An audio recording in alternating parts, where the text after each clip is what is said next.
assim, uma característica agronômica da nossa região, né? Então, fator solo, fator planta, fator manejo, fator ambiente, é um monte de detalhes que influenciam no sucesso de uma lavoura, tá?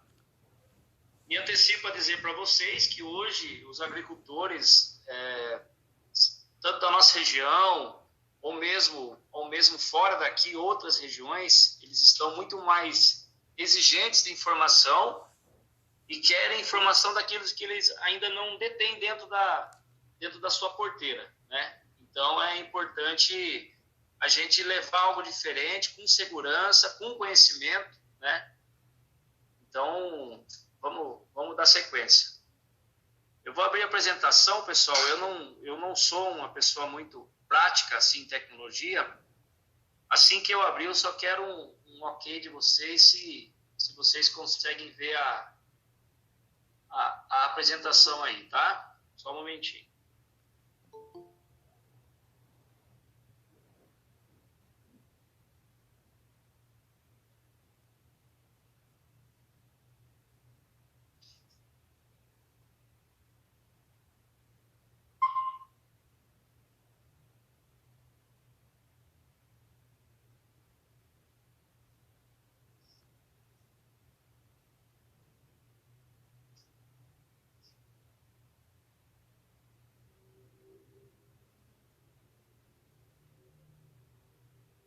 Tá todo mundo vendo a apresentação, pessoal?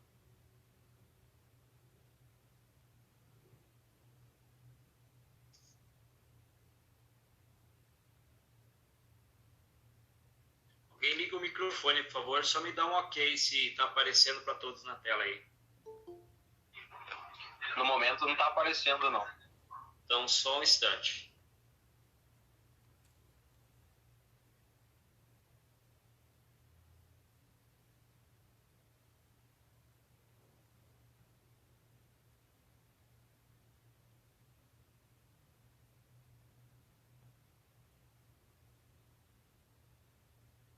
Agora também não?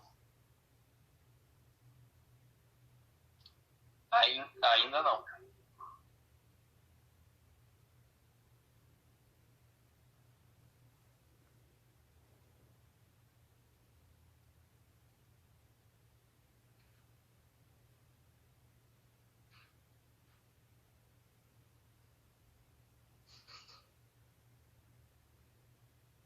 Agora sim?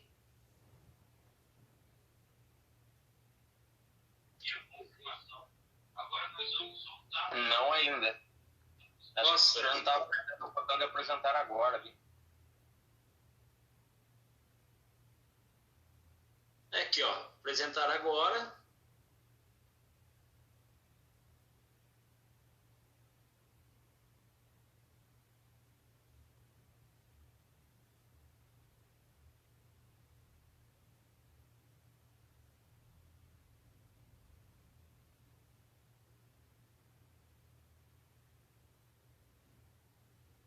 Um pouquinho de paciência para vocês, que não é muito a minha praia. Vou ver aqui.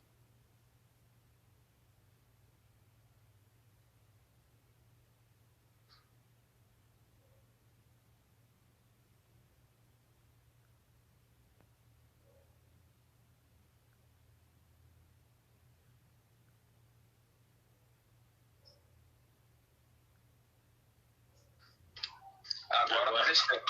Agora sim.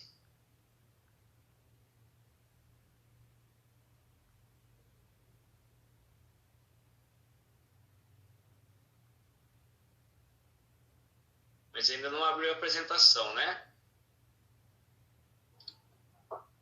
Acabou de abrir. Joia.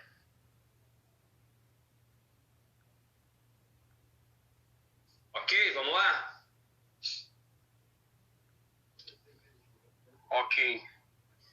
Tá, muito obrigado aí, viu? Obrigado pela ajuda técnica.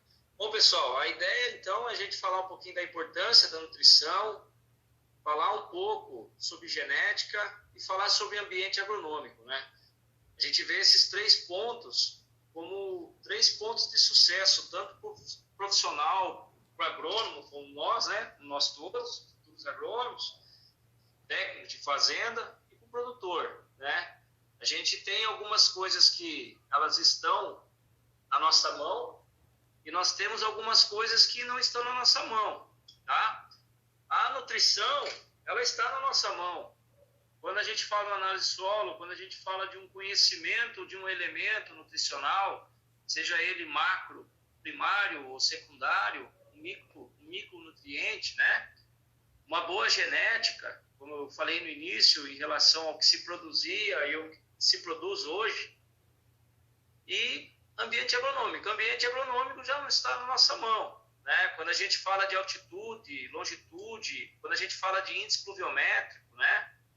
A gente está passando por um período agora de oscilação climática. No final da apresentação vou mostrar para vocês o quanto que, assim, na cultura do feijão especificamente, viemos de um índice pluviométrico de 100 a 150 milímetros de chuva após um plantio de feijão, né? Alguns de vocês que estão no campo aí estão presenciando, né? E após isso, um vento bastante frio, uma mudança climática bastante brusca, né? Causando um estresse hídrico bastante grande na planta, né? Principalmente na questão do sistema radicular do feijão, onde a oxigenação do solo diminuiu bastante, a raiz ficou um pouco mais superficial e a gente acaba vendo isso na planta. Então, são situações que o agrônomo, o técnico, ele tem que esperar para tomar uma decisão, para ver como que essa planta vai reagir e determinar uma aplicação, né? Então, o ambiente agronômico não está na nossa mão, mas uma solução de âmbito nutricional, muitas vezes sim. Pessoal, o sistema produtivo, né, a gente tem que pensar em 3 pontos. Ambiente, né, voltando a dizer, o ambiente não está na nossa mão, não está na mão do homem. A genética, com certeza, e o manejo, né? Onde nós, agrônomos, entramos dentro dessa seara, dentro desse triângulo aí de sistema produtivo. Manejo, né, gente? A gente tem muita importância, né? Tem um dedo direto nesse assunto, né? Junto ao produtor. A genética de um bom material de soja, né? De milho. Só para vocês saberem, né? Acho que é uma informação importante para vocês anotarem. Talvez muitos já saibam, né? Mas os que não sabem, a Embrapa fez um trabalho cultivando soja em estufa a nível de Brasil. O que ela fez? Ela semeou essa soja em estufa, né?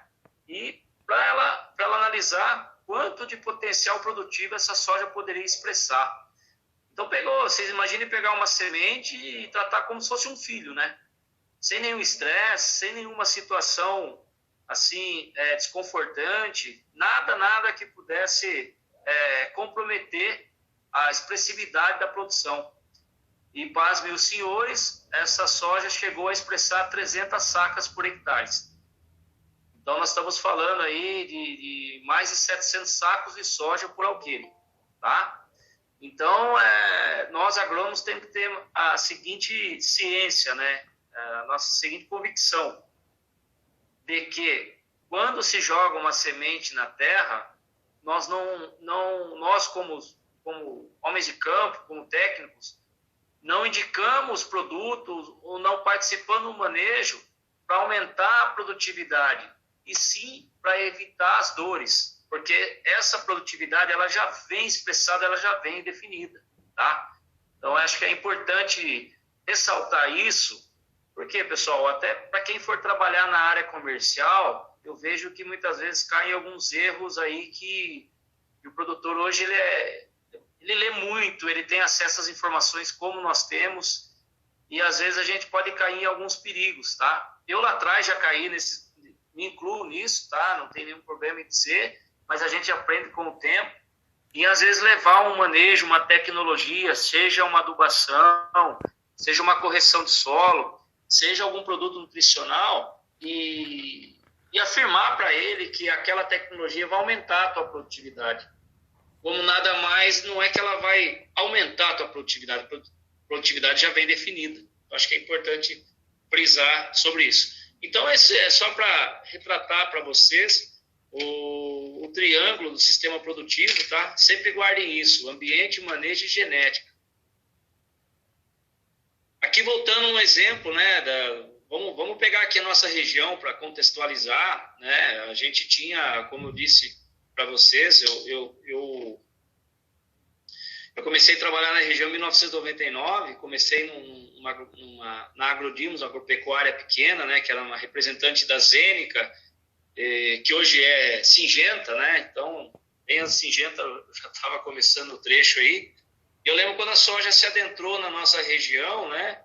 Através do seu Nelson Schreiner, através do Zé Carlos Moura, alguns produtores começaram a trazer soja para nós. Eram produtores que produziam 120 sacos por alqueire, né? Então, a gente está falando de 50 sacos por hectare. Eram sojas convencionais, não tinha intacta, não tinha RR, não tinha todos esses eventos na semente, né? E aí, ao longo do tempo, a coisa foi melhorando, certo? E aí, onde é o limite, pessoal? A gente não sabe, né? Eu citei para vocês aqui 300 sacas por hectare, a Embrapa chegou nesse nível, né? Mas quem garante que a gente não... O céu é o limite. Uma planta, um ser vivo, né? Quem sabe daqui 2, 3 anos a gente não está produzindo 340 sacos de soja por alqueire, né? Quem pode dizer que não? E o quanto que o profissional, né? Vocês vê esse homem aí de pastinha aí, isso aí somos nós, tá? Esse profissional que tem que ter conhecimento, que tem que ajudar o produtor, né? É óbvio que nós não vamos de paletó e gravata, nem as moças de saia para o campo e salto alto, né?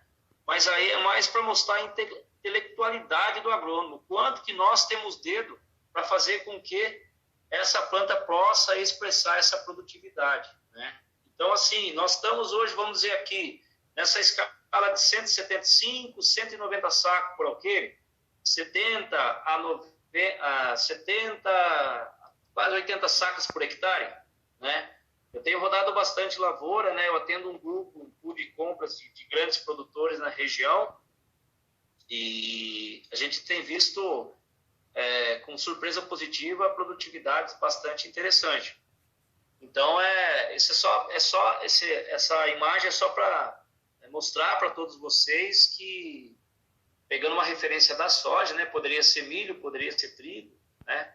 Aonde podemos chegar, né?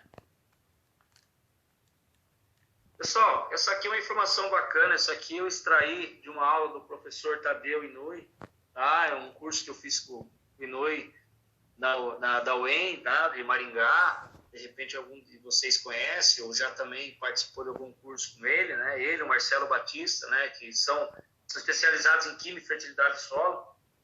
E aqui ele retrata, né? Através do Fred Bello, da Universidade de Illinois, os 6 segredos do sucesso com a lavoura: clima, nutrição de plantas, material genético, manejo fitossanitário, tratamento de semente, principalmente industrial, tá?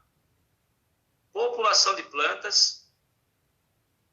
Então, assim, pessoal, se a gente for pegar cada ponto desse e a gente for elencando, todo tem um grau de importância bastante alto, né?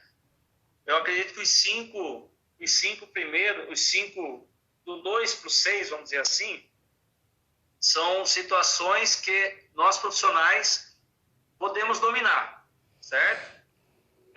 Nutrição de plantas, né? Claro, depende de ler bastante, de estudo, de entender o que é antagonismo, o que é sinergia, o que é a função de cada elemento. Material genético, pessoal. Muitas vezes a gente saber explorar material genético, aquele cultivar de soja, aquele momento, para aquele solo, para aquela situação, é aquele material ideal, podemos recomendar para aquela região, para aquele momento. O manejo fitossanitário de bons fungicidas, né? Syngenta, Bayer, BASF, hoje a gente está muito bem embasado, muito bem servido, né, pessoal? Apesar que, assim, gente ainda está faltando coisa nova, né? Eu acho que é importante frisar isso aí. Nós pegamos, por exemplo, as carboxamidas no mercado, né? São fungicidas, são moléculas que têm mais de 50 anos de idade. E assim, pasmem os senhores, muita gente fala é lançamento, é novo, e não tem nada de novo, né? Então, quanto melhor a gente trabalhar o manejo, né? Principalmente na resistência com os patógenos, saber trabalhar o rodízio de fungicidas, nós vamos conseguir entregar uma performance melhor para o produtor de resultado nessa soja, né? Então, é muito importante a gente saber trabalhar moléculas de fungicida em soja, sabe, pessoal? Porque a gente consegue evitar uma dor, né? Um fungo, ele é muito oportunista, né? Uma informação importante, 95% dos fungos existentes na natureza, eles são oportunistas, né? Acho que a Regiane já falou isso para vocês, né? Mas é importante frisar. Um pouquinho lá na frente eu vou falar um pouquinho sobre cálcio, da importância que tem a ligação do cálcio com fungos na planta, né, pessoal? Então, o quanto que a nutrição de plantas, seja ela na parte aérea, ou seja ela, né, embaixo no solo, com o solo bem equilibrado, quanto que a gente evita da entrada de patógenos. Inclusive, tem um trabalho meu que fiz no ano de 2015, do trigo, vou estar mostrando para vocês à frente, brincando justamente isso. A nutrição versus o patógeno, tá? Bom, tratamento de semente, né, como eu já frisei, né, hoje a maioria dos produtores hoje não tratam farm, né, ou seja, tratamento dentro da fazenda, não é viável. A questão da perigosidade, a questão propriamente da distribuição, da uniformidade dessa semente, né? Então, TSI hoje, a gente pega grandes empresas aí, né, que tem muita qualidade em relação aos tratamentos, né, onde você coloca um bom hormônio, você coloca um produto visando um nematóide, visando um fusário. Então, é importante uma semente bem tratada para você já estar blindando essa semente a partir do momento que ela cai no solo. Pessoal, população de plantas, tá? No dia a dia de vocês, guardem isso. O agrônomo que tiver um domínio sobre arranjo espacial, parece um nome meio da NASA, arranjo espacial, mas não é não. É simplesmente, pessoal, a gente chegar numa propriedade, conscientizar um produtor que o trator ele tem que trabalhar em torno de 3,5 a 4, se for um John Deere aí, é 5 km por hora, tá? Talvez tenha aí no grupo aí de vocês aí, pessoas especializadas com máquina. Eu não sou uma pessoa especializada com máquina, depois podemos trocar mais ideia. Mas, assim, é importante frisar isso. E falo para vocês, eu estou cansado de ver fazendas com maquinário de alta tecnologia, novo, e os caras, muito piloto aí, assim, bancando o Lewis Hamilton, bancando o Michael Schumacher, andando a 10, 9, 11 por hora. Então, essa conscientização é muito importante. Não adianta o cara comprar uma boa semente tratada, não adianta depois ele querer fazer um bom manejo fitossanitário, se na área tem muita duplicidade de plantas, muitas plantas agrupadas, então a gente vê muita falha. Então, todo esse sucesso, tá, pessoal? Isso aqui esses seis livros, né? Tirando o clima, que o clima hoje é um desafio mundial, tá? É um desafio mundial não só aqui no Brasil, né? A gente não sabe, amanhece frio, esquenta no meio do dia, chega a fazer as 4 estações no ano. E planta não tem guarda-chuva, não tem cobertor, né? Lembrar quando retrasado estava falando, divulgando sobre um produto que estava para ser lançado no mercado, que é uma espécie de protetor solar para soja, né? Então, são evoluções, né? São coisas que vêm acontecendo, mas a gente sabe que é complicado. Mas então vamos se atentar bastante nesses detalhes aqui. Pessoal, caracterização de ambiente, eu vou mostrar para vocês agora 3 pontos aqui, altitude, temperatura e índice pluviométrico, tá? São dados que quando eu fui coordenador técnico na empresa Bela Agrícola, eu fiz um trabalho lá, pegando vários municípios, né? dentro do IEA, e o IEA me forneceu informações de temperatura dos últimos 15 anos, índice pluviométrico dos últimos 15 anos, isso já foi lá em 2015, então foi de 2000 para 2015. Talvez hoje esteja algumas coisas alteradas, tá? Exceto a altitude, mas temperatura, índice pluviométrico, pode ser que a temperatura hoje ela suba um pouco mais, o índice pluviométrico tem diminuído, tá? Mas por que isso aqui? Por que eu estou mostrando isso para vocês? Porque antes da gente entrar no assunto de solo, antes da gente discutir elemento, a gente tem que ter consciência da região que a gente se encontra, da fortaleza que é essa caracterização do ambiente, tá? E vamos na sequência aqui. Então, aqui é um dado bem interessante, tá? Esse do Instituto de Economia Agrícola, né? Então, vocês pegam, isso aqui é média anual, tá? Dos últimos 15 anos. Você pega Itapeva, 20 graus, Itapetininga, Capão, Buri, 22, 21 graus, São Miguel, Pilar do Sul, tá? A gente fala de índice pluviométrico, né, pessoal? Então, na casa em torno de 1.300 a 1.400 milímetros. O que é isso? Então, é o volume de chuva anual, tá? Isso dentro do ano. Então, a gente soma uma temperatura ambiente que favorece uma planta de soja, favorece uma planta de feijão, favorece uma planta de milho. Um índice pluviométrico adequado, né? Se a gente for citar por culturas, né, pessoal? Lá na irrigação, lá, acho que, não sei se é o Fred que dá aula para vocês, mas assim, o que requer uma soja aí dentro do ciclo, o que requer um feijão, né? 300, 350 milímetros aí de água, né? Então, isso é milho um pouco mais, em torno de 500 milímetros aí no seu ciclo, né? É óbvio que a gente sabe que é um desafio querer que chova no momento certo, no florescimento, no enchimento de grão. Isso é uma coisa que às vezes não ocorre, né? Mas, assim, por vias de regra, a nossa região é uma região muito interessante em relação a ambiente para produtividade, tá? Então, nós temos altitudes aqui variando de 590 a 700 metros, né? Para vocês terem ideia, eu atendo um produtor nessa região de Itapeva que ele tem 1.000 metros de altitude na região dele. Então, assim, isso para a cultura da soja, para a cultura do milho, tem uma influência positiva bastante grande, tá? Eu costumo sempre comentar isso. Eu lembro na região de Apiaí, de Ribeirão Branco, quando se começou a cultivar soja, acho que já deve ter já seus 10 anos por aí, o pessoal começou a plantar soja lá. O que era comum lá? O pessoal tirar o tomate, acho que muitos de vocês sabem, colocar um milho lá. Então, usava a soqueira do tomate. O pessoal costumava dizer, vou jogar um pouco de 4,14,8, de 8,28,16 para dar um plus, né? Para dar um starter. E, os caras colhiam umas roças lá muito boa. Rendimento, assim, de 200 sacos, 250, eu cheguei a ver 220 sacos, 180 sacos por hectare.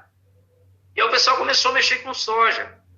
E o que acontece? Nos primeiros anos, os caras estavam produzindo praticamente o que se produzia um produtor profissional de soja, vamos dizer assim. Por que eu digo profissional? Porque, assim, o tomateiro, a história dele é o tomate, né? É o HF. De repente, porque ele tem uma estrutura, ele tem maquinário, ele tem uma cabeça voltada para o tomate.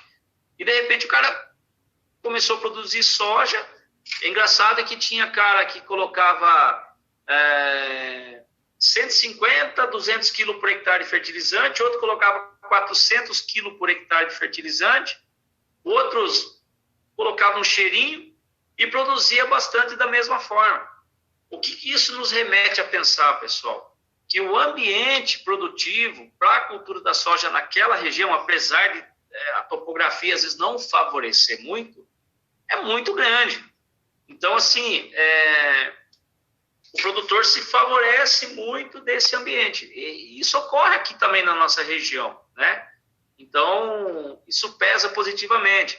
Eu trabalho numa cooperativa que a gente atende produtores, são 15 mil cooperados e 15 mil cooperantes, então são 30 mil produtores. Então, a gente tem produtores nessa região, né? Que ela chegou recentemente. Tem produtores na região de Naviraí, lá no MS, produtores lá na região de Floresta, no Paraná, e a gente pega essas regiões mais afastadas da gente, a necessidade do manejo, da adubação, a necessidade de um trato um pouco mais reforçado, vamos dizer assim, acaba sendo maior para poder expressar. Aqui na nossa região, um pouco ao contrário.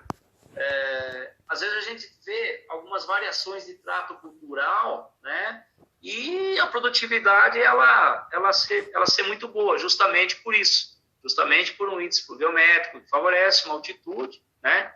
Então isso é importante frisar.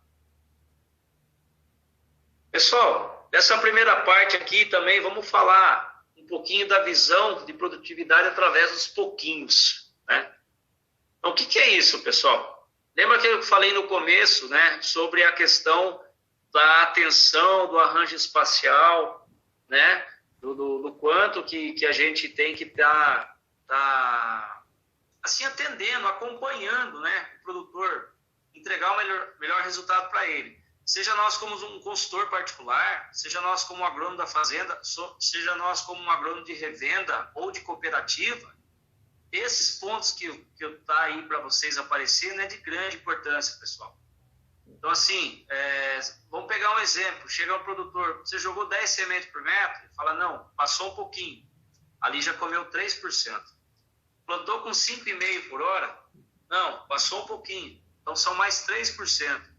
Aplicou o herbicida no estágio ideal das ervas?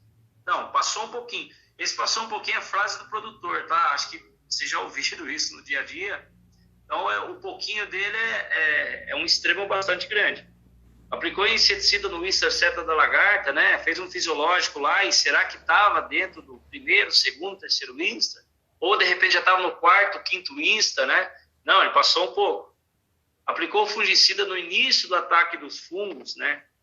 Aqui eu levanto a bandeira para os senhores também, pessoal, que no nosso dia a dia a gente vê algumas contradições, mitos, né? Assim, acho que é importante frisar sobre o termo curativo e o termo preventivo, tá? Eu acho que é importante a gente deixar claro para o produtor que uma aplicação preventiva de um fungicida não se dá quando na nossa diagnose visual a gente enxerga lá o micélio, o fungo, seja ele qual for, para daí soltar a aplicação.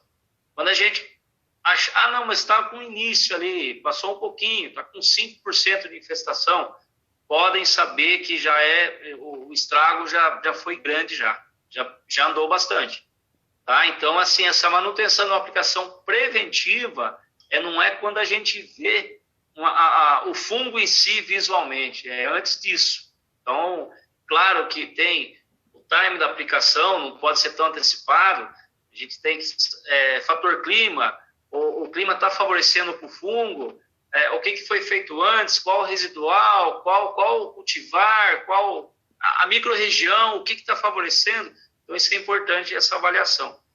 Mas, assim, 3% é um pouquinho na cabeça dele, mas se a gente pegar 3% em 5 vezes que a gente citou aqui, pegando o potencial de soja de 150 sacos por alqueire, a gente tem 22,5 sacos de perca de soja.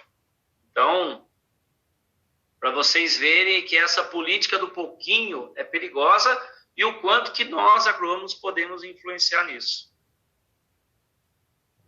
Bom, pessoal, se eu estiver falando muito rápido, quiserem interromper alguma coisa, alguma dúvida, alguma questão aí, fiquem à vontade. Entrando falando um pouquinho de química, tá? Jussi von Liebig, né? É um químico que é um dos caras que fundou a química orgânica no mundo, é um alemão, né? E é o cara da lei do mínimo, né? A lei de Liebig, né? Então, assim, é um alemão que lá atrás, vocês veem, em 1803, quando ele nasceu, óbvio, né? Mas assim, de 1800 e alguma coisa, ele já falava em relação da lei do mínimo. Então, o elemento que se apresenta com menor quantidade é o elemento que vai estar diretamente linkado na produtividade de uma planta. Então, muitas vezes a gente pode ter um cálcio muito interessante, um magnésio, um enxofre, mas se de repente, como mostra aqui, se a gente tiver um zinco ali, ó, uma quantidade menor, a nossa produtividade começa a cair. né? O que é zinco, né, pessoal? Zinco é síntese de triptofano, né? Então, precursor de aminoácido é um elemento que tem uma influência diretamente ligada no sistema radicular, né? As gramíneas consomem muito zinco. Então, se você pega um milho, de repente, você tem todos os seus elementos, não, estão bem equilibrados a análise solo, mas eu tenho um zinco com a quantidade menor. Você está comprometendo a produtividade daquela planta. Joia? Pessoal, CTC, isso aqui eu acredito que seja o melhor exemplo assim, para a gente contextualizar, falar um pouco, né, de CTC.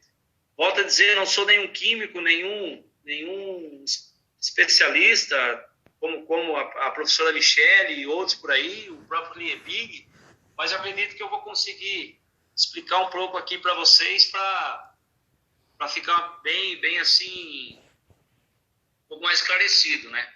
E nutrição é isso, viu, pessoal? Nutrição, eu lembro do episódio uma vez que um agrônomo foi fazer uma visita, eu não vou citar o nome da empresa e nem o local, porque não há necessidade, e o cara foi junto com um consultor de uma revenda fazer uma visita com um produtor. O cara falou tão bonito, mas falou de uma forma tão assim, sabe? Tão, como eu posso dizer para vocês, hoje a gente usa essa expressão no campo, tão floreada, que o produtor acabou comprando de medo, mas ele não entendeu. E agronomia, nutrição, pessoal, é empatia. Se nós não conseguimos passar para o produtor a mensagem do que realmente, ou aquela planta, ou aquele solo, ou aquele manejo, ele é necessário, eu falo para vocês, ele pode até comprar a ideia no primeiro momento, no segundo momento ele não vai. Tanto que nessa visita o produtor entrou em contato depois com o consultor e falou, olha, eu vou conhecer o produto, mas não traga mais esse cara aqui. Sabe, pessoal, a gente às vezes tem um conceito de que falar bonito no campo muitas vezes faz diferença, e falo para vocês que não faz. A gente tem que falar com segurança, a gente tem que falar de uma forma que o produtor entenda, tá? Agora, florear não. Acho que a gente teve um tempo, assim, na nossa região, no nível do Brasil, onde tinha muito romantismo, muita conversa mole. Hoje não tá assim, sabe? Essa objetividade, essa clareza, ela é muito importante. Só fazendo essa ênfase para vocês, tá? Pessoal, CTC, né? Capacidade de troca catiônica, né? Quais são os elementos que estão ligados dentro? O potássio, o cálcio, o magnésio, o hidrogênio e o alumínio, né? O próprio alumínio, o pessoal fala, tem que exterminar do solo, mas o solo necessita, por mais quantidade baixa, né? Mas necessita de hidrogênio e necessita de alumínio no solo. Magnésio, né, pessoal? O magnésio é um elemento, que eu vou falar um pouco também na frente aí, mas é um elemento central da clorofila. Então é importante nosso solo ter um magnésio equilibrado, né? O cálcio na formação de parede celular, o potássio. Então, assim, todos esses elementos, eles se trocam ali dentro do solo. Uma CTC alta, né? A gente considera quando o solo, vocês pegaram a análise solo e esse solo tiver um nível de matéria orgânica maior, né? O que é nível de matéria orgânica maior? 3%, 4%, 2,5%. A nossa região é em torno aí de 2,2%, 2,5%, né? Então, salvo algumas áreas aí, né, com exceções, geralmente a nossa CTC está em torno de 10 a 12, né? Então, por quê? Porque são solos mais argilosos, né? É um trabalho que eu fiz na região nossa aqui, pessoal, de análise de solo, em mais de 15 mil hectares, tá? Pegando a região desde Itapetininga, Itaporanga, Taquarituba, Itapeva, Itaberá. E assim, a gente chegou num número, em termos de argila, né? Em torno de 40% a 45%. Então, nossos solos, eles são considerados solos mais argilosos, né? Claro, temos algumas regiões aí também com uma textura mais areia, né? E tendo uma textura mais arenosa, você tende a ter uma CTC mais baixa, tá? Voltando, pessoal, não quer dizer que vai produzir menos, tá? Isso aí isso já foi até discussão de curso que eu participei, mas a gente tem muitas situações de solos de CTC mais baixo com alta produtividade. O importante, pessoal, é a gente ter esses elementos, principalmente cálcio, magnésio e potássio, em equilíbrio dentro dessa CTC, tá? É que uma CTC mais alta é uma geladeira que vocês veem que comporta muito mais comida, muito mais reserva, né, pessoal? Uma CTC mais baixa, ela vai comportar menos. Mas se essa CTC estando mais baixa, mas desde que você consiga colocar potássio, colocar cálcio, colocar magnésio dentro do seu equilíbrio, que a gente vai falar depois, é muito importante. Um adendo falando um pouquinho de cálcio, né, pessoal? Cálcio é um elemento, é um macroelemento secundário. Eu considero assim primário, né? Porque ele tem uma influência muito grande na planta. Aqui eu mostro para vocês um exemplo de cálcio linkado com resistência à doença. Por quê? 90% do cálcio está na parede celular, né? Então, vocês imaginem uma parede, vocês imaginem lá um cimento, né, bem reforçado, e nesse cimento reforçado, a entrada de patógenos, né? O patógeno, como eu disse para vocês um pouco antes, 95% dos patógenos, eles são oportunistas da natureza, né? Então, se você tem uma planta bem calcificada, há dificuldade muito grande desse patógeno se adentrar, né? Mas como que a gente vai fazer isso? A calagem, né, pessoal? A calagem é de suma importância. Nós temos hoje óxidos de cálcio de qualidade no mercado também aí, né? Tem empresas aí que estão evoluindo bastante nessa questão do óxido, né?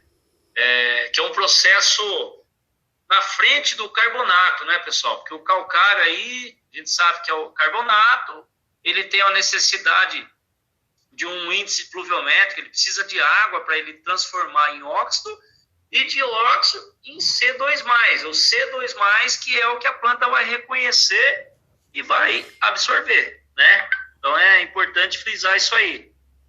Bom, só que o cálcio, né, pessoal, o cálcio não tem uma importância só linkada em parede celular. O cálcio também, ele trabalha na ponta da raiz de uma planta. Então, por isso que o calcário, além de ser um corretivo, né, além de estar fazendo o trabalho da diminuição do teor de alumínio, da elevação do pH, né, a gente sabe que quando a gente consegue elevar esse pH através da calagem, a gente consegue ter uma maior absorção dos elementos, né? Isso tem um limite, claro. Quando a gente eleva muito esse pH, a gente pode comprometer micronutrientes também. Então, a gente tem que tomar cuidado em relação à calagem, né, pessoal? E é um fornecedor de cálcio, né?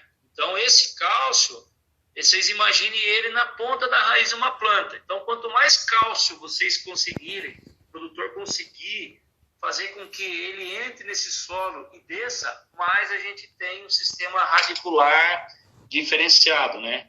Que é hoje uma das grandes dores na agricultura, né? Aqui na nossa região e outras regiões também, né? Quando a gente fala de compactação, né? A gente tem essa dor na nossa região, né? Alguns tratos culturais diferenciados estão sendo feitos, como adubação em verde, como o manejo físico do solo. Há quem não goste de fazer manejo físico, defenda o plantio direto, mas assim, eu falo para vocês que é importante a gente revolver o solo, tá? Há um momento que é importante. A gente pega, falando assim do cálcio, falando da calagem, pessoal, a gente pega, por exemplo, os últimos 10 ganhadores do SESB, né? Concurso de produtividade, aí eu tive a oportunidade de conhecer o diretor do SESB em Ribeirão Preto, numa reunião, e assim, a gente conversando uma coisa que coincidia nesses 10 agricultores ganhadores do SESB. O que era? Era calagem, era manutenção de calagem anual. Então, assim, todos eles são unânimes na questão da manutenção da calagem. A gente tem que pensar primeiro em construir um perfil do solo, e depois a gente tem que pensar em manutenção desse solo, né, pessoal? Então, isso é bastante importante também frisar. E o cálcio tem uma influência bastante positiva nisso, tá? Desde que esteja dentro desses níveis ideais, né? Ontem ligou um produtor para mim que a análise de solo dele já estava com 70% de cálcio. E aí ele me perguntou sobre a questão do gesso. E aí, recomenda ou não recomenda?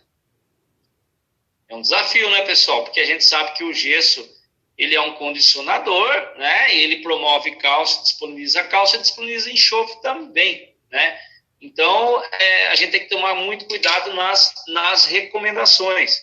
Por quê? Porque a gente não pode causar um desequilíbrio desse cálcio na correlação do magnésio, na correlação do potássio, né? Principalmente por causa do elemento fósforo, né? Então, quanto mais cálcio a gente tem dentro desse solo, a gente pode estar indisponibilizando também o elemento fósforo. Mas gravem esse número, tá? Sempre pegar uma análise de solo, isso a gente considera hoje na agricultura moderna, esses níveis ideais, tá? Então, cálcio 50% a 60%, magnésio 12% a 20%, potássio 3% a 5%, tá? O enxofre eu coloquei para vocês aí em miligrama por decímetro cúbico, tá? 15 a 20 miligramas por decímetro cúbico. Então, assim, ele não está dentro da CTC, mas eu achei interessante também citar o enxofre, né? Por quê, pessoal? O enxofre, na nossa região, é um elemento bastante faltante, tá? Ele é limitante. Isso não é na nossa região, isso é nível de Brasil, tá? Então, eu já andei em região do Mato Grosso, já andei na região do Goiás, do Paraná, e a gente vê que esse elemento é um elemento bastante... Primeiro que a necessidade dele numa planta é muito grande, né? Se a gente for pegar dois elementos aqui, pessoal, fósforo e enxofre na soja, às vezes o produtor, vocês já viram isso, tem na cabeça dele que o fósforo tem que colocar fósforo, só que a necessidade, o consumo de fósforo e enxofre pela planta de soja é a mesma, vou mostrar para vocês um pouco à frente, tá? E muitas vezes a gente tem um solo de um produtor, vamos falar assim, em gramas por miligrama por decímetro cúbico, desculpa. A gente tem, às vezes, uma média 70, 50, 100 miligramas por decímetro cúbico de resina de fósforo. E a gente tem 6 miligramas de enxofre. Volto a citar o trabalho que a gente fez na agricultura de precisão. Na região, o elemento enxofre, para vocês terem ideia, ficou nessa faixa, de 6 a 7 miligramas por decímetro cúbico. Então, pessoal, quando a gente fala de enxofre, a gente sabe que é um elemento de alta importância, ele é precursor de 3 aminoácidos, né, pessoal, de muita importância, né? Vamos lá, a metionina, a cisteína e a cistina. São 3 aminoácidos que fazem um diferencial bastante grande numa soja, num trigo, num feijão, no milho. Então, assim, fora que é um elemento desalojante para pragas, então, assim, ele tem grande importância. Então, temos que estar promovendo esse elemento e nós, como profissionais, batendo mais o produtor sobre isso. É claro que a gente está vendo, assim, um grande adentramento, uma grande procura sobre gesso, né? Tanto que eu me lembro de gesso a um preço de 15 anos atrás com o preço de hoje. Subiu mais de 500%, 600%. Porque a lei da oferta e da procura, né, pessoal? Mas é importante o produtor estar se conscientizando desse elemento. Existem enxofres elementares pastilhados no mercado com liberações gradativas mediante matéria orgânica, isso é importante. Fertilizantes de empresas aí com qualidade, com enxofre na formulação. Então, eu falo para vocês, viu, pessoal? A soja agradece, a batata agradece, o feijão agradece, seja qual cultura for.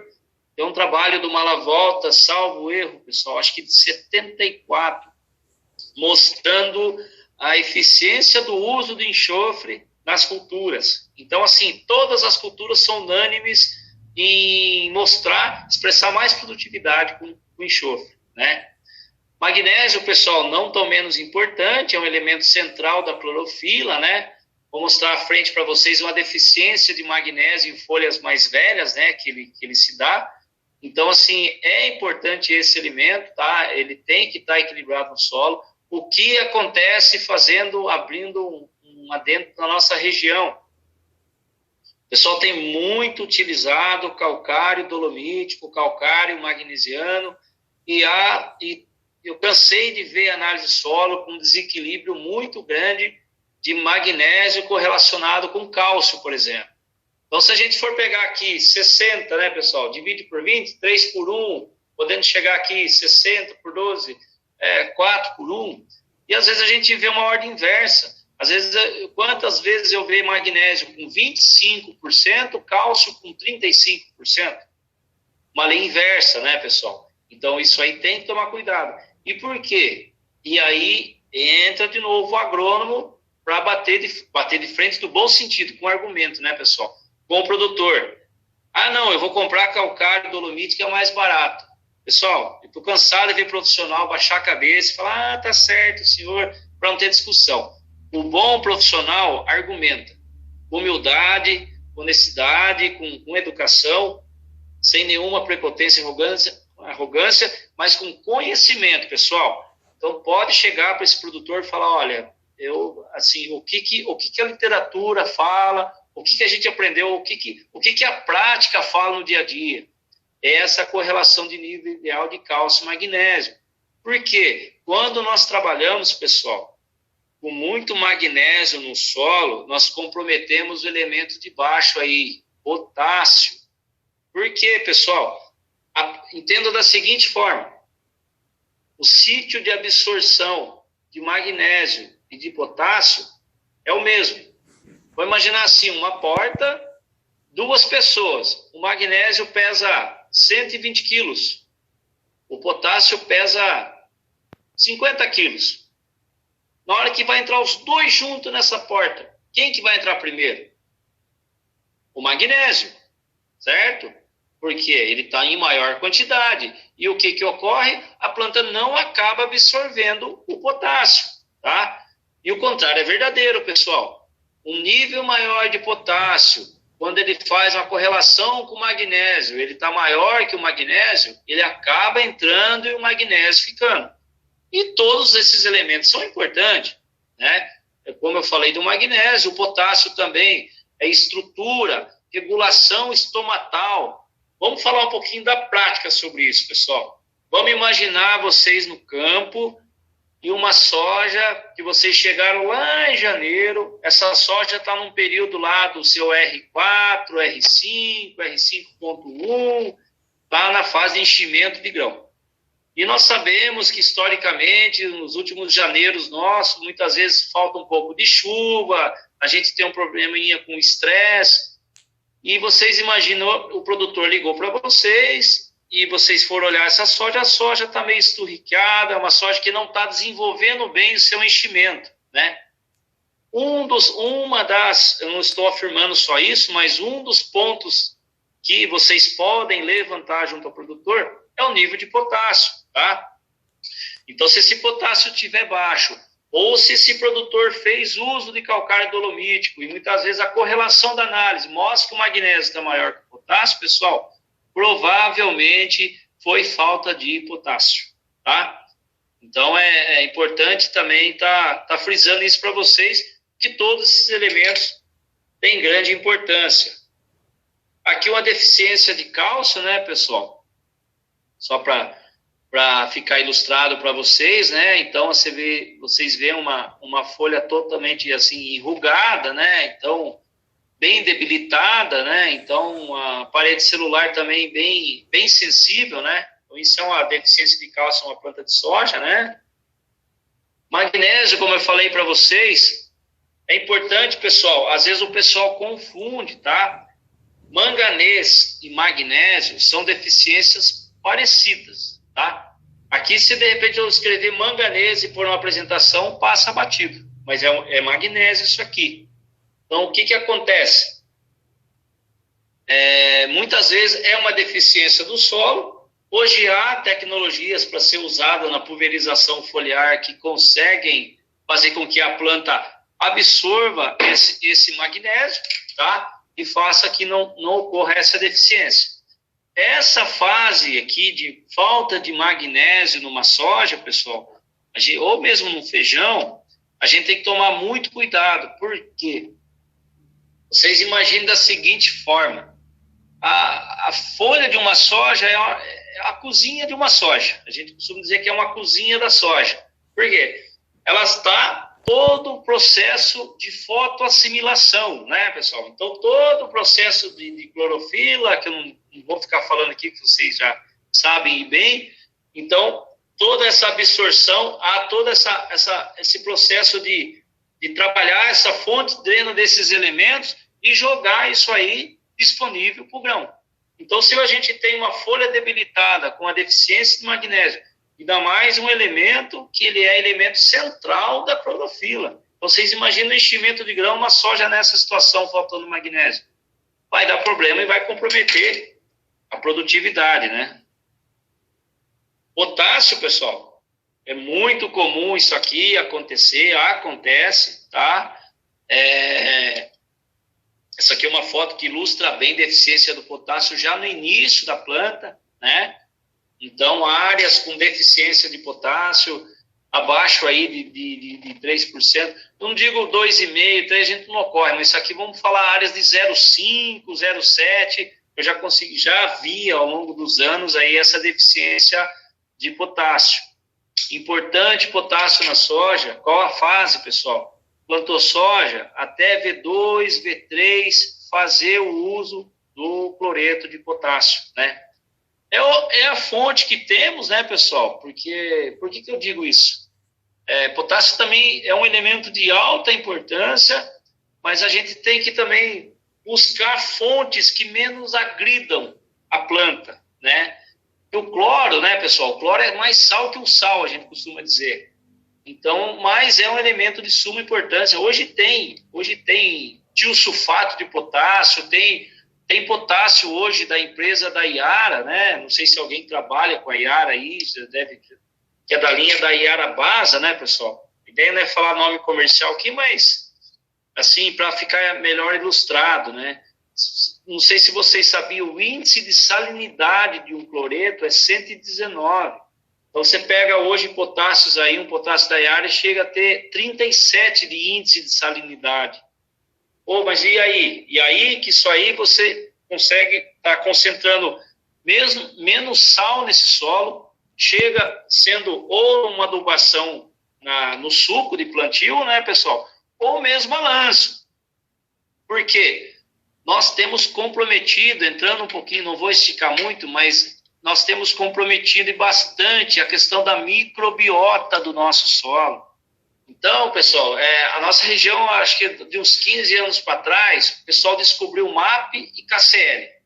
MAP e KCl. Não, agora... E qual que é a maior vantagem que o produtor tem sobre MAP e KCl? Eu falo para vocês, se chama operacionalidade. Agora, sim, o ponto de operacionalidade é importante? É importante. A gente tem janelas curtas aqui de soja. A gente tem aqui onde a gente expressa a produtividade. Sojas plantadas 5, 10 de outubro até 5 de novembro. É onde produz muita soja. E áreas grandes, que começou todo esse barulho grande de cloreto e de MAP, o pessoal viu como uma luva. Porque a quantidade de fósforo que você joga na máquina é menor, você tem um rendimento operacional maior. Beleza? Pô, depois disso eu entro com cloreto de potássio. Ótimo. Temos genética, está produzindo. Pessoal, não se discute isso. Mas tem um detalhe. Como é que está ficando o nosso solo com tanto MAP, com índice de salinidade alta, cloreto, todos os anos? A gente está diminuindo a nossa atividade microbiológica, tá? Pessoal da sala aí que trabalha ou que já teve algum conhecimento sobre a questão aí essa parte de biológico, sabe muito bem do que eu estou falando, né, pessoal? E aos poucos, graças a Deus, a gente está vendo os produtores a começarem a enxergar. Então, assim, eu abro mais uma janela de oportunidades dizendo para vocês, quem se especializar também nessa área de biológico, pessoal, esses dias teve um simpósio em Goiânia, o ano retrasado, tá? E eu conversando com um produtor, esse produtor bastante assim, ceticista, um produtor grande da região ali de Itaberá, e de repente a gente conversando e a gente se surpreende com algumas coisas. Por isso que é bom, pessoal, a gente mais perguntar do que falar, né? E ouvir. E de repente, no meio da conversa, ele é muito usuário de MAP, é muito usuário de cloreto, virou para mim e falou: olha, eu mandei o meu administrador para esse simpósio de biológica em Goiânia.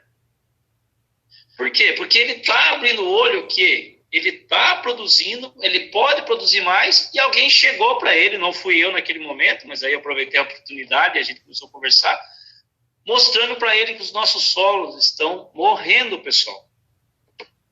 Uma informação bem bacana aí, se vocês quiserem anotar, 92%, pessoal, dos fungos existentes no nosso solo são benéficos.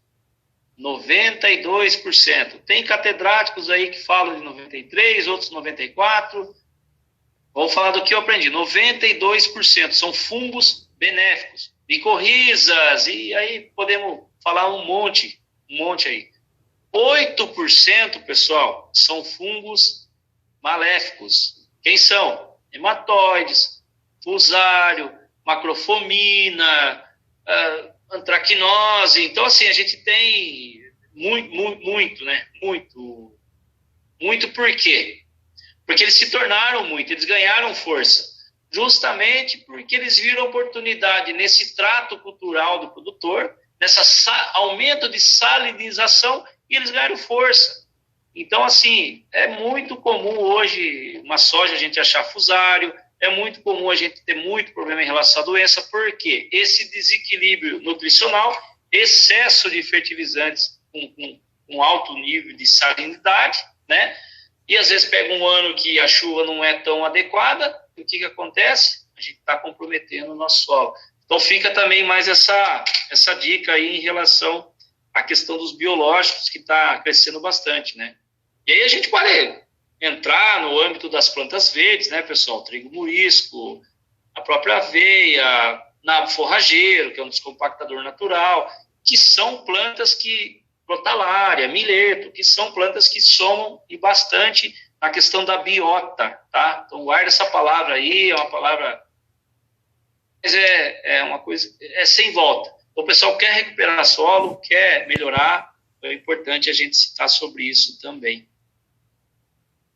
Aqui só dando uma ênfase para vocês, né, sobre elementos essenciais e benéficos, né, todos eles têm importância, né, pessoal? Nitrogênio, fósforo, potássio, cálcio, magnésio, enxofre, os micronutrientes, né, pessoal? Boro, na questão da polinização, é um elemento muito importante, né? O próprio cloro também, em baixa escala, o cobre, o manganês, né? Na soja, a gente, depois do adentro da soja RR, com a aplicação de glifosato, a gente tem uma demanda maior, uma necessidade maior de manganês, de fazer com que essa soja supra esse manganês de volta, né, pessoal? Não vai aumentar a produtividade, não. A gente vai restabelecer o manganês que é perdido com o Roundup.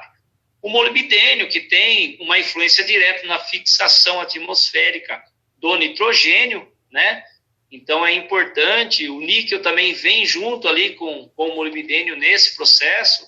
O zinco, que a gente falou, que é síntese de triptofano, né, pessoal? Aí a gente tem o sódio, o cobalto, né? O cobalto também na soja, muito importante. O silício, né, pessoal? O silício hoje é um elemento que vem tomando espaço. Os primeiros trabalhos de silício no Brasil foram em arroz, né? E hoje a gente tem um trabalho, inclusive um trabalho que vou mostrar para vocês, estendido para outras gramíneas e também na cultura da soja, né, pessoal? O silício é um baita de um companheiro, fica a dica aí para vocês, tá? O silício é um baita de um companheiro do cálcio, tá? O silício, ele está ligado diretamente na estrutura cimentante, tá? Então, assim, vamos imaginar a parede, a planta é uma parede, vamos imaginar que a gente calcificou e a gente reforçou com silício, né? Silício também influencia na questão da regulação da evapotranspiração, né? A planta também perde água, ela, vamos falar assim, ela soa, né, pessoal? Então é a mesma coisa, a partir do momento que ela perde água, quando você tem silício numa planta, a planta consegue melhor transpirar, vamos dizer assim, né? Então ela tem uma regulação dessa transpiração, ou seja, ela vai ter menos perda de água, através do quê? Do uso do silício, tá? Então aí, ou seja, sólido, um fertilizante, ou uma aplicação foliar, né? Um silício de qualidade, né, pessoal? Então é um elemento bastante importante, né? Os elementos essenciais que não são minerais, carbono, oxigênio e hidrogênio. Cabe também um detalhe bacana em cima disso.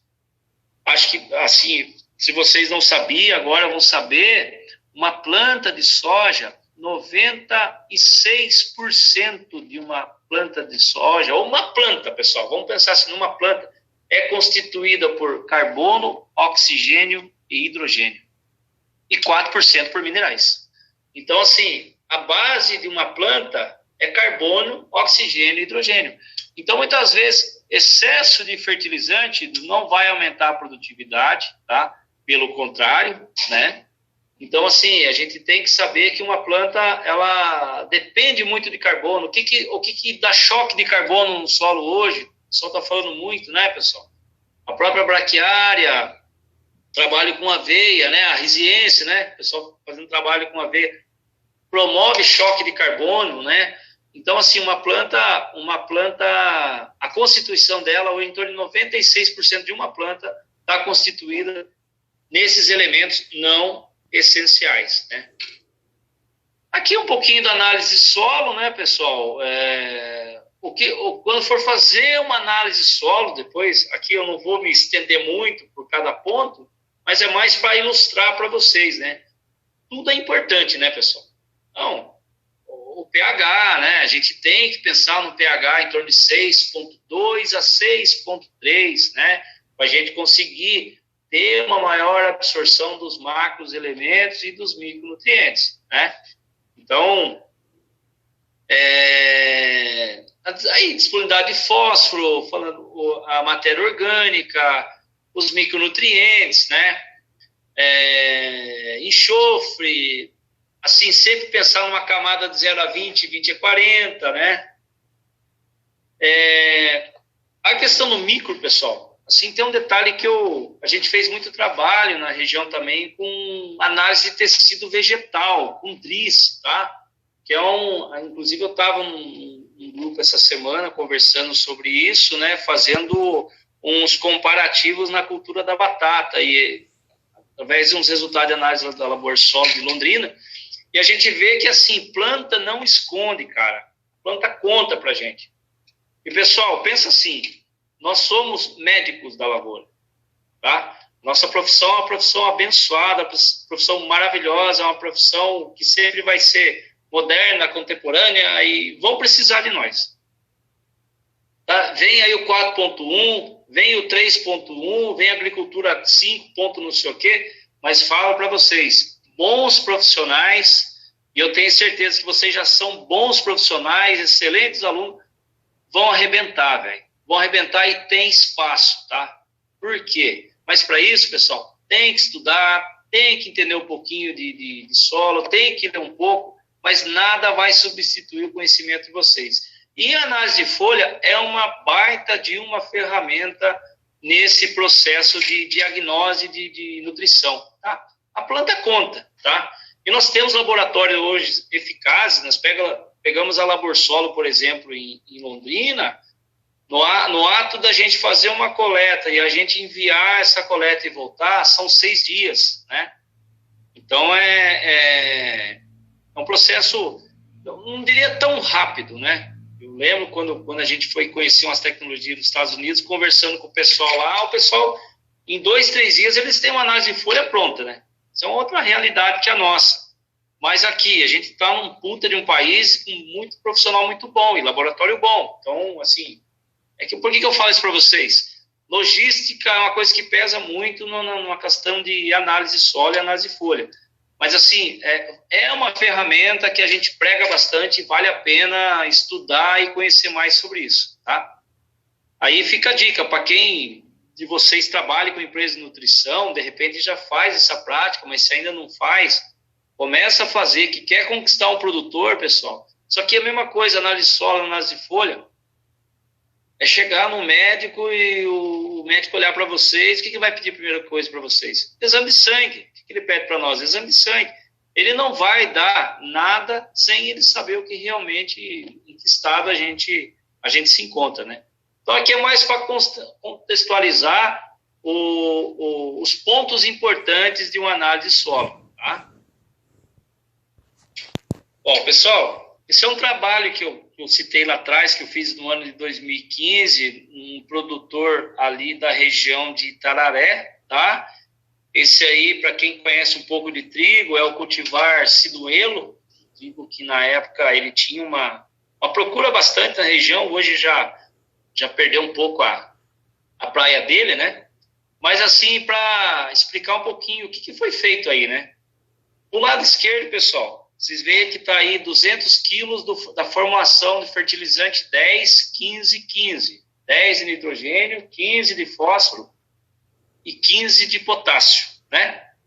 E do lado foi aplicado um óxido de cálcio e silício, tá? Não está escrito na apresentação aí, mas é um óxido de cálcio e silício. Essa foto, ela tem 10 dias antes da colheita, tá? Então, fui lá com o administrador, a gente fez o lado a lado, tal. Então, como foi feito como é que foi a metodologia disso? A gente plantou 300 kg de óxido de cálcio de silício por hectare e plantamos o fertilizante.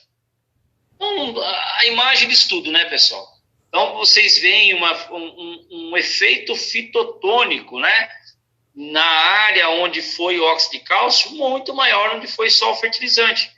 Então, aqui, ó, a cobertura nitrogenada foi igual, tá, pessoal? E a gente fez também a ureia tanto na área dele quanto na nossa área.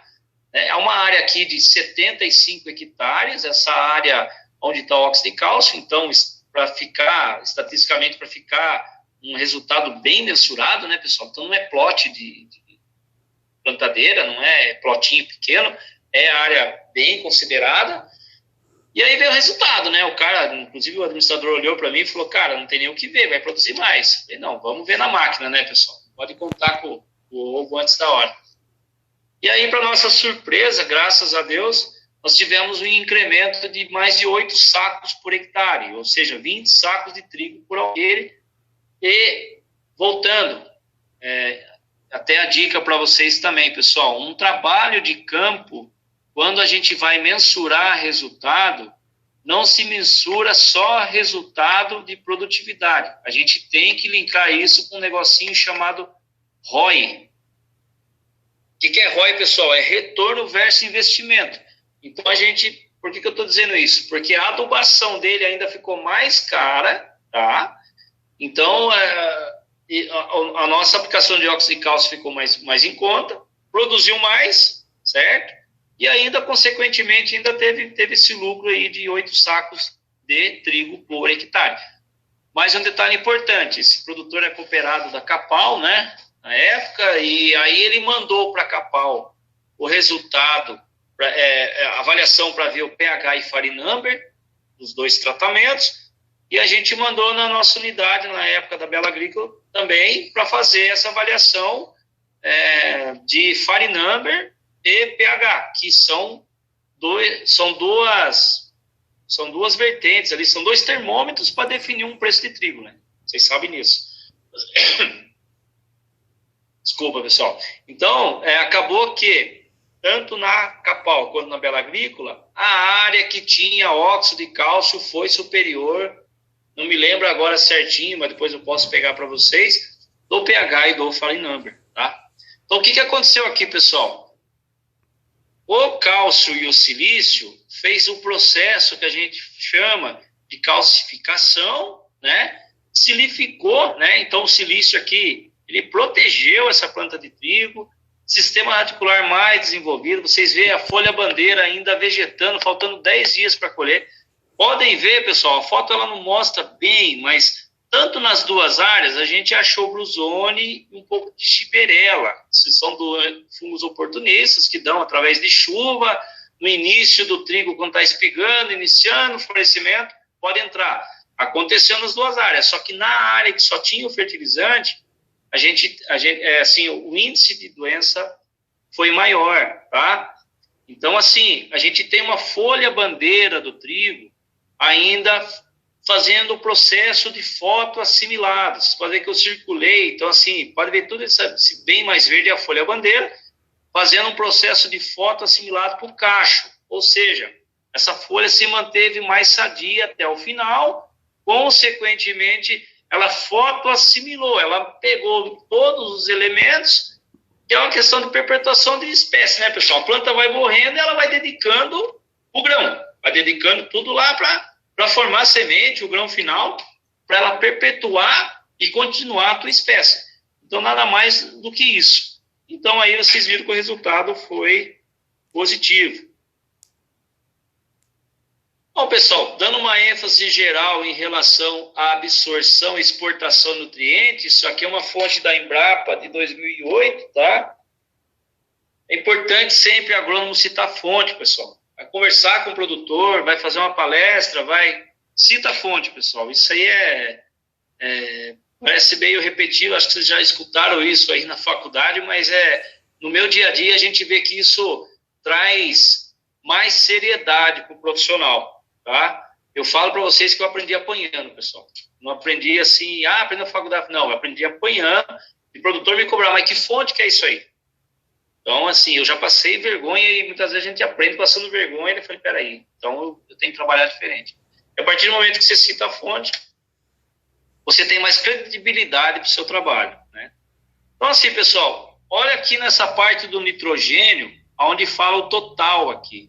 Aqui nós estamos correlacionando o que necessita de uma soja para produzir 1.000 quilos, né? Então, para você produzir 1 tonelada de grãos, você precisa de 83 quilos de nitrogênio, 15 quilos, 16 quilos de fósforo, 38 de K2O, não é de cloreto, de K2O, né, por tonelada. E olha o cálcio, pessoal, 12 quilos. Olha o magnésio, 6,7. E aqui chama atenção para vocês, o enxofre, olha aqui, ó, isso é a Embrapa que está dizendo, pessoal, não é o Juliano, não. 15,4 fósforo, estão vendo? Então percebam o quanto é importante a gente ter um enxofre também equilibrado. Lembra lá atrás, 15 a 20 miligramas? Tem que pensar em ter esse enxofre nesse solo. O fósforo, vocês veem que o consumo é igual. E o potássio, o cálcio não é diferente, né, pessoal? E, geralmente, nós temos índice mais baixo de potássio também na região, ou seja, pelo uso do calcário dolomítico, né, que é um acontecimento, ou às vezes porque o produtor às vezes nem faz também a calagem. Então, vocês veem que o consumo de cálcio também é bastante alto. E aí a gente estende para todos os elementos, né, pessoal? O boro, o cloro, o cobre, aqui já falando em miligramas e gramas, né, por tonelada, né? Então, quanto que esses elementos são importantes. Então, vai recomendar um fertilizante, procura micro no grão, né, ou seja, jateado no grão, microgranulado, no grão de fósforo, né? Uma aplicação de folha, fazer uma análise de folha, tomar cuidado com algumas pegadinhas, né, pessoal? Vou dar um exemplo para vocês aqui para não estender, o boro. O boro é um elemento que sempre falta no nosso solo, né? Geralmente falta, né?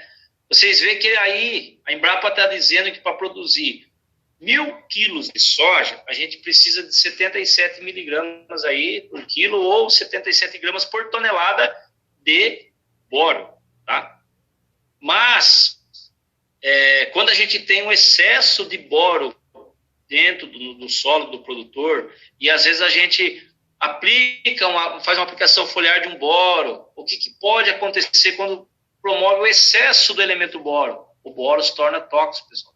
O boro pode causar abortamento floral numa planta. Tá certo que uma soja, 60% naturalmente dela, ela já aborta, né? Espírito de florescimento. Mas se o boro estiver em alta quantidade no solo e a gente, não, vamos fazer a aplicação de boro, a gente pode comprometer o resultado desse produtor.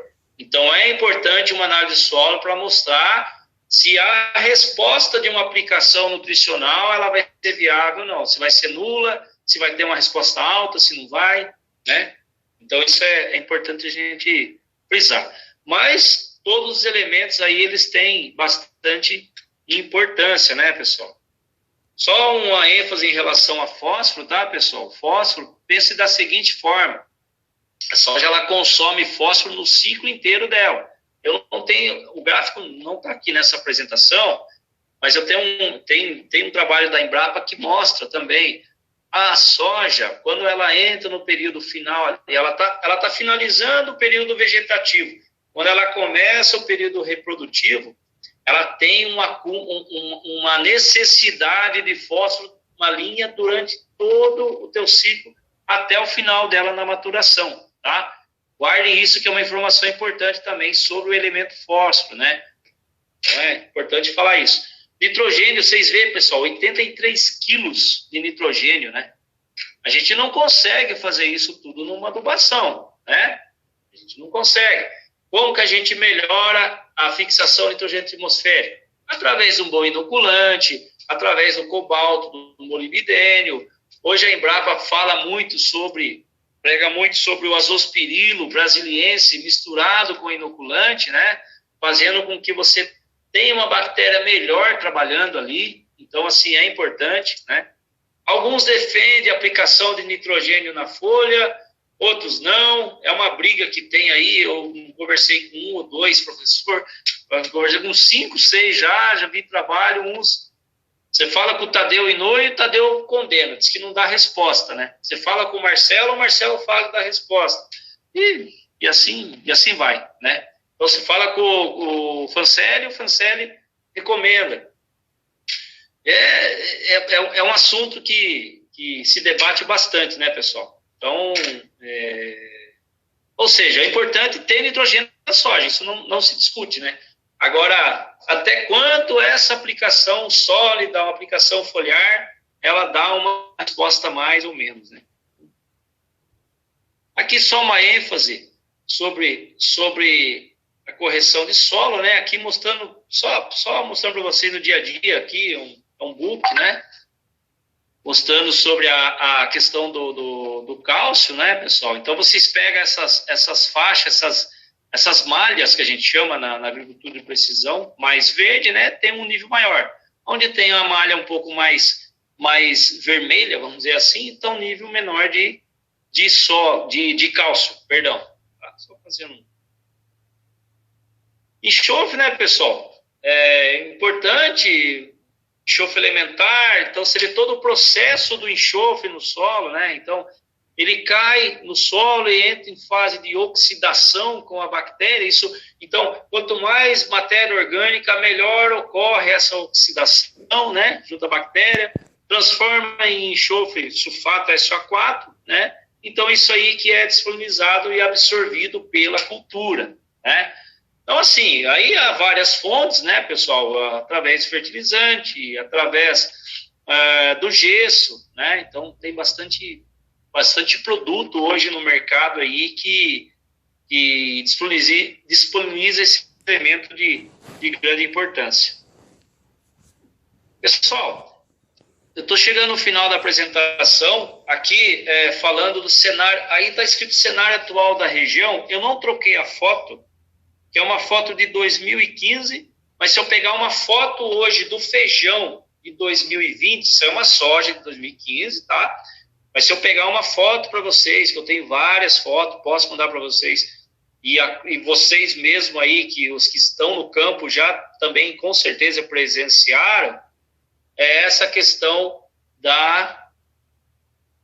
seu amarelecimento. Por que ocorre isso, pessoal? Muita chuva. O que aconteceu? Eu vou mostrar na sequência e o que danou, o que veio causar dano na cultura, né? Então, essa foto retrata, isso aqui foi no ano de 2015, que nós tivemos um nível de índice pluviométrico bastante pesado na região. Muita chuva. Então, o que aconteceu? As sojas, inicialmente, lá no seu V2, 3, 4, né? ela estava com a situação do solo totalmente com oxigenação muito baixa, né? Então choveu demais. Quando chove demais e raiz respira, né, pessoal? Raiz precisa respirar. Aí vocês imaginam um ambiente ali onde tem muita água, pouco oxigênio, o que acontece? Acarreta em estresse hídrico, né? Então, falta de oxigênio no solo é estresse, né, pessoal? Impede a absorção de água e nutrientes pelas raízes, então a planta paralisa. Distúrbios funcionais em toda a planta, então todo o processo de metabolização da planta fica comprometido. Baixa respiração radicular, baixa taxa de ATP. O que promove ATP, pessoal? É fósforo. Às vezes fala, puta, mas o cara adubou, jogou bastante mapa e tal. Não adianta. O que acontece? Faltou oxigenação, ATP cai lá embaixo. Então, corta o suprimento de energia para o crescimento das raízes. O elemento que faz isso é fósforo. Tá? Nutrição desequilibrada é a importância de uma análise de tecido vegetal. É uma foto assim, essas informações elas são muito assim, talvez vocês já até falaram isso para o produtor, mas também serve como reforço, de resposta principalmente nesse momento nos feijão, tá? Eu tenho rodado bastante feijão, acho que deu uns 8 pivôs de feijão essa semana, e todos os produtores que a gente conversa são unânimes, né? O feijão ele se encontra nessa situação nessa região. Eu estou trazendo o exemplo da soja de 2015, mas é o reflexo do feijão de 2020, tá? O que está acontecendo, pessoal? Acho que vocês já devem ter observado. Ocorreu todo esse processo de bastante chuva. Após isso aí, veio um vento violento nas lavouras, ventou bastante.